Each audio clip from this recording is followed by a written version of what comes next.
Johanna, âgée de 6 ans, fit la grimace en voyant la nourriture que sa maman avait mise sur la table pour le dîner. « Je veux être intelligente », annonça-t-elle. « Je ne veux pas manger de la viande. » La maman de Johanna, surprise, eut le souffle coupé. Elle avait travaillé dur pour préparer le repas traditionnel du Botswana chez eux à Francistown, la deuxième plus grande ville du Botswana.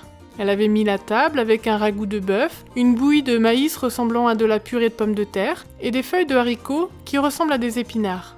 La mère réfléchit rapidement. « Est-ce que c'est ce qu'on t'enseigne à l'école » demanda-t-elle. « Oui, » dit Johanna. « Le pasteur nous a dit de ne pas manger de mauvaise nourriture. Nous devons manger la bonne nourriture pour que nous puissions être intelligents. » La mère posa plus de questions et apprit qu'une semaine de prière venait de commencer à l'école primaire d'Eastern Gate, où Johanna étudiait en CP.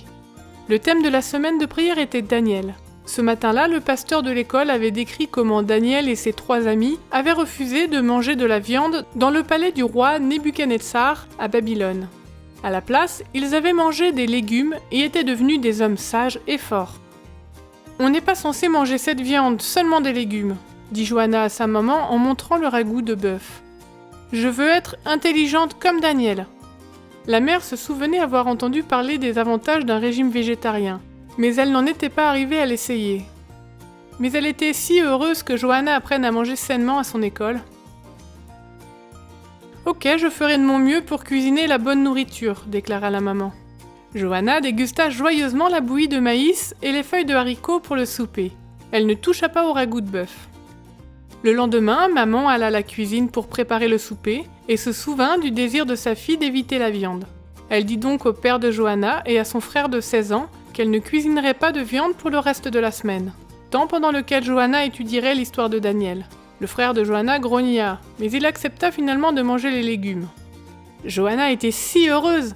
À chaque souper, elle mangeait les légumes et les autres aliments sans viande. Johanna préfère toujours les légumes et sa maman essaie de préparer des repas sains sans viande. Johanna croit qu'elle a fait le bon choix en suivant l'exemple de Daniel. Le directeur de l'école de Johanna est d'accord. Johanna est maintenant au sommet de sa classe et le directeur pense que les repas sains et sa foi en sont pour quelque chose et que Dieu récompensera ses choix. « Quand vous mangez des légumes, vous devenez fort et en bonne santé, » dit Johanna en souriant. Johanna apprend de précieuses leçons à son école. Merci pour votre offrande du 13e sabbat en 2015 qui a permis de financer la construction de l'école de Johanna, l'école primaire d'Eastern Gate. C'est la première école adventiste du 7e jour à avoir vu le jour au nord du Botswana et la 3e du pays.